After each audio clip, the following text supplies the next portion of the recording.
Okay, as we just finished Sefer Malachi with the famous pasuk, "Hine Nechi Shelech Lechem El Yohanavi Lefnei Yom Hagadav HaNeiro."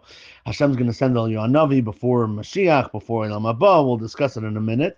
And we just recently did Daniel that talks about the different gulluses and the Geula. So I just felt that it's worthwhile to do a overview of the whole subject of what is Olam Haba, what is Yemais Mashiach, what's Mashiach ben Yosef, Mashiach ben David, what is Gan Eden. All these things we'll try to do a summary. Obviously, everything I'm about to say is way, way, way above my pay grade. And as the Rambam famously says, "V'chol elu dvarim kiyetze behem yeda adam ach ech yu ad shiyu," and all these things nobody will know until they happen.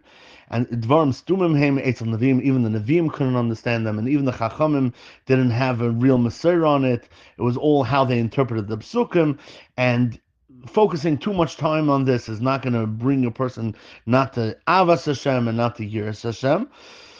And even though the Rambam gives this huge introduction that would make you inclined to not want to learn it and not understand it, nevertheless, the same Rambam spent so many chapters explaining Olam Haba. And all the Rishonim that say not to try to figure these things out and not to focus on it, they themselves went ahead and focused on it. Obviously, to cover this topic is way beyond my pay grade, way beyond my comprehension, and like we even said, it's even beyond the Nevi'im's comprehension. And amongst the Rishonim, there are hundreds of machlekes and all across the board. Nevertheless, I think it's a good idea to understand the reason why the Rambam and all the Rishonim that criticized it nevertheless spend so much time focusing on it, because this is the core mission of Yiddishkeit, going from the beginning to the end. So in order to understand, we have to understand why Hashem created the world, what's the purpose of the world, and where's the schar, and why is the schar, why is there Olam Haba, why do we need both Olam Haba and Yemais HaMashiach. So what's Tchias HaMeisim, Gog HaMagog, all these things I would like to try to go ahead and at least give one organized view. As I was makabel from my Rebbeim, that even though there's many machlekes and b'shem the Leshem, that really all the statements that all the Rishonim say are, and all the Chazals are really true, and really it's going to happen in many different phases. So, with that disclaimer, all this is above my pay grade. I'll try to give one approach from the beginning of the end over the course of the next 3 days. So as the Ramchal famously starts his Sefer, why did HaKadosh Baruch Hu create the world? The reason that HaKadosh Baruch Hu created the world is Rak L'Hisaneg Al Hashem V'Lehenos Miziv Shchinaseh. The whole purpose of the entire creation is that being that HaKadosh Baruch Hu is the source of all good and all pleasure. Any good and any pleasure in this that's possible to exist comes from Hashem. He's the source. So, like, imagine, you have chocolate factories where all the chocolate comes from. So, the epitome of the chocolate, the finest, the best chocolate is coming straight out of the factory. HaKadosh Baruch Hu is the source of all pleasure. So, you go straight to the source right in the beginning. That's the greatest pleasure in the world. And HaKadosh Baruch Hu wanted to share that pleasure with somebody else. He created the world. And that's the purpose of creation, in order to give something else that pleasure. Now, that pleasure, as Chazal say, is way beyond comprehension. We can't, and that's the place of that pleasure, as Ramchal says, is Olam Haba. That pleasure is way beyond anything we can possibly comprehend in this world. Because in this world, we're bound by physical limitations. We're bound by the physical limits of our body. You see, we are really a neshama. That's who we are. When we think of ourselves, it's not our body, because our body changes as we grow up. That we have no cells that we share in common from when we were a child. The we who is we is not our brain. When we think of ourselves, point to ourselves, we point to our body. What we really are is a neshama. And just the only way for the neshama to exist in this physical world is through a body. Like, imagine an astronaut goes to space. So the astronaut is not a spacesuit, but in order to talk and in order to feel and in order to breathe and in order to do anything in space, you have to be wearing a spacesuit. As soon as you come back to Earth, you land, you take off your suit, and you're done with it. Similarly, our body, our neshama, we are our neshama inside, and in this physical world, we are wearing a physical body that gives us physical limitations. So our ability to feel pleasure is limited by the senses of our body. Your ears can hear, but they cannot taste. You can put the most delicious food inside your ear. You're not going to get any enjoyment out of that because the only physical sense that you have in your ear is hearing. And similarly, your tongue is taste, your eyes, right? Your five senses are the limits of your body. The physical material will only allow you to sense and feel certain things.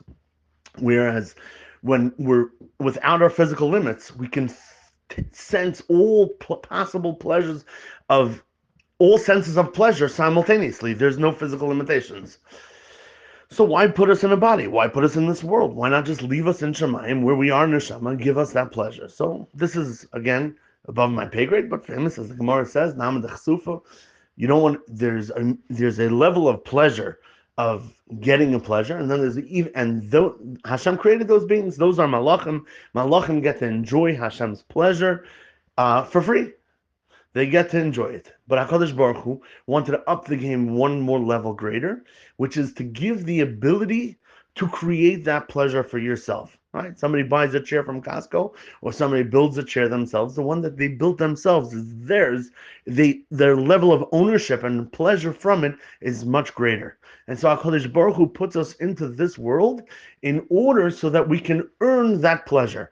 And while we're in this world, we don't have the ability to sense ultimate pleasure because our body has limitations.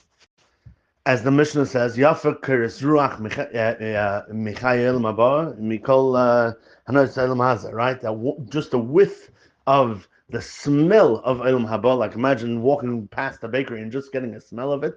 That whiff of Olam Haba is greater than all the physical pleasures that every single man from the beginning of creation until the end of creation combined, every single person's, all their pleasure doesn't even come to a whiff of that Olam Haba. Obviously, it's beyond our comprehension, and it's hard for us to understand that.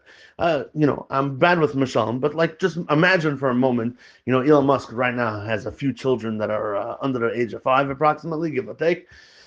Imagine he turns to his 3 or 4 kids that are under the age of 5, and he says, whichever one of you show real leadership skills, as you develop those leadership skills, I'm going to give you shares in my company, and the one that I choose is going to be the leader that shows the most leadership skills on the playground will get shares in my company and get to control my wealth and my companies. Obviously, it's a 5-year-old, none of that can understand anything. But he's going to watch the child play in the playground, and the one that shows some leadership skills, maybe he'll throw a bone along the way, give him a little bit of a treat. In the meantime, he's going to give him his shares, but to the child, that means nothing. But as the child develops, the one who was chosen, Elon's going to put that child in an environment that's going to help him strive, help him grow, and help him develop to become ultimately that leader. And then eventually, once he's an adult, he'll get the shares and he'll appreciate the reward that his father gave him. As a child on the playground, shares don't mean anything to him. That it means nothing. He can't understand what it is. And similar, this is a good muscle to go through the timeline. So we'll start off. This place of all this reward is going to be in Olam Haba, and as Chazal say, as the Navi really says, Ayin le'rosa l'kim t'losecho, the world of Olam Haba is beyond even the Nevi'im's comprehension, as I mentioned. No one can understand it except for Hashem. That being said, hopefully at the end of this shir, you'll have a little bit of it. We'll get back to it with a little bit of an idea, a little bit of what it's about. But just to get the terminology straight, let's start off with that. What is Olam Haba? So people think when you die, you go to Olam Haba. And people think when you die, you go to Gan Eden. And people think all these things. And the truth is that really all of these things are borrowed terms. Everything I'm saying now is a machlekes, and I'm just going with the way I was makabel from my rebbeim and sort of that I learned. I'm going with one path. And that is that when a person is nifter, Gan Eden, first of all, there's 2 Gan Eden. Let's start off with Gan Eden. Gan Eden, there's 2 Gan Edens. There's Gan Eden HaTachten, which is where Adam Harishon lived. And then there's Gan Eden Elyon. We'll get to that in a moment. Then there's, when a person's nifter, really what they do is they go to a place called Olam HaNeshamas. People say that when you're nifter, you go to Gan Eden, you go to Olam Haba. it's not true. These are really borrowed terms that we use to describe different things. But the reality is that when a person's nifter, you go to Olam and Neshamas. What's the purpose of Olam and Neshamas? Again, we're going to go through each of these things in great detail. I'm just giving you an overview of what the items are. Olam and Neshamas, the gist is you get basic schar and you purify yourself in the Ziva Shechina, in the Mesifta Derkiya and Shemayim, and that's to give you some reward for the mitzvahs that you did. We'll get to each step afterwards. Then eventually there's going to be Moshiach ben Yosef. Eventually, there's going to be Gog and Magog. Then there's going to be Moshiach ben David. There's going to be Tchias HaMesim. And then there's going to be a second Tchias HaMesim. And then there's going to be a third Tchias HaMesim. And then eventually, Hashem's going to create an entire new world. And that's called Olam Haba. And in that world of Olam Haba is where you really get schar. So the obvious question is, why do we need all these different phases? Why don't we just go straight to Olam Haba? And with that, we'll try to go through it in a step-by-step process. So the first thing to understand is the purpose of creation. As we already mentioned, the idea is to put man in a place where he can earn his schar in Olam Haba, and not only get a free present from Hashem, like the Malachim get, but be one step greater than Malachim, where it's earned. So he needed to create this world. So why did Hashem create the world, and how was the world created? And the idea is, I'm just going to go real quick in 10 seconds, and that is that each of the Sheshes Yimei Bereshis, before there was 6 days of creation, there was just HaKadosh Baruch Hu, there was nothing else. And so every day of the 6 days of creation, Hashem created more things. Now, imagine a world where it's just you and Hashem, right? It's very easy to find Hashem.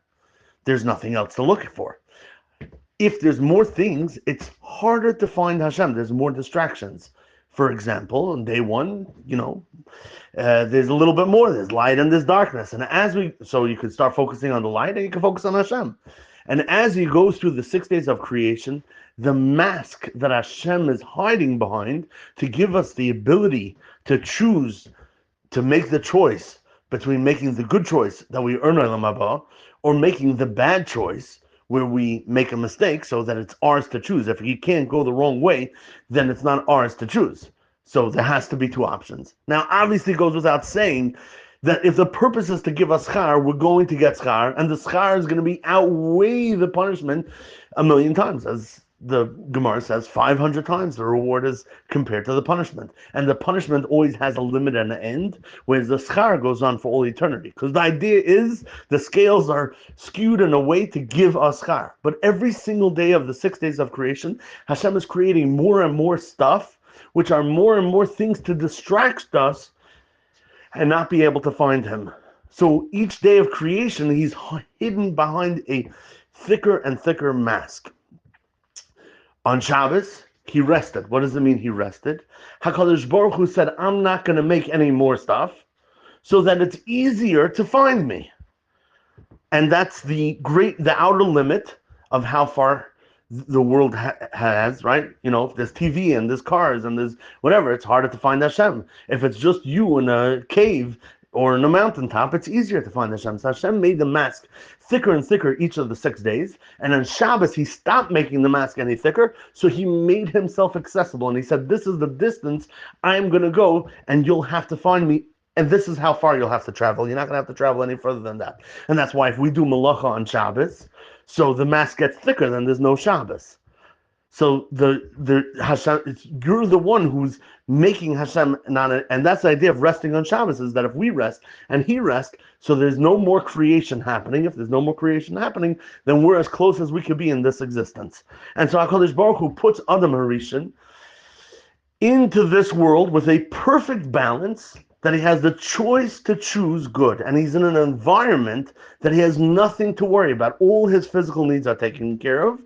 He's on a level almost as great as a malach, as Chazal describe. His skin is made out of with an aleph. It's a light, it's a spiritual glow. We can't even comprehend it. And he has this perfect balance, and he has this one nisayin of the chet of the Eitz Hadas. Will he choose to eat from it or not? And if he holds himself back for those 3 hours, he ultimately completes his mission. He goes into Shabbos, which is a Yom Shekulei Aruch. But obviously, being that it's so clear to him, the schar, the Nisayan has to also be that clear. And so, I don't want to get caught up into what the chait of the Eitz Hadas was, but it was something that to him was 100% the most correct thing to do for the sake of Hashem, right? He wasn't a fool and an idiot, but it was such a tempting that even though he was in this perfect environment, he still managed to mess up. Now, obviously, HaKadosh Baruch Hu understood that that's going to happen. And first of all, just let's end this off. So Adam Arishan is supposed to wait for 3 hours, not eat from the Eitz Hadas, and go straight into Shabbos, into Olam Haba. Obviously, HaKadosh Baruch Hu knew in the Bria that this isn't how it's going to play out, because when Hashem created the world, it says, "Va'aretz," the first pasuk, and the Chazal tell us, Toyu is Yavan, Voyu is is Bavel, and Vo is Madai, and Choshech is Yavan, and Al Pnei Tahim is Edom. So you see the four gullies, and we're an intrinsic part of the creation. And the idea is that HaKadosh Baruch Hu gives mankind, Adam Arishan, the neshama of every single person, and he gives him the great mission of being Masak in the world. And it's a mashal for what mankind's supposed to do. And when Adam fails, Hashem says, okay, you messed up the first time. I'm going to take this one Nisayan, I'm going to break it into very, very small pieces. And instead of it being one day, you're going to have the 6,000 years of human history. And during these 6,000 years, every single human being will have one part of the Nisayan. Their life will be one tiny bit of the Nisayan. And as we break it apart, each person will eventually be Masakan their part. And then each part of Adam's neshama is going to be Mesukan. And then in Olam Haba, each part that did its part of that Nisayan is going to get its schar for it. So the idea of the 6,000 years of history, of human history, as the Gemara says, is the 6 days of creation going into Shabbos, but it's much more. It's breaking apart Adam's Nisayan into many, many small pieces so that each person gets their part to be Mesaken and to be able to eventually get to Olam Haba. So if we're getting our schar in Olam Haba, why do we have El Neshamas? Why do we need Yomi Mashiach? Where does Moshiach come into this? And especially, where does Tchias HaMesim mean? We should go straight to Olam Haba to get our schar. And for that, we'll continue tomorrow.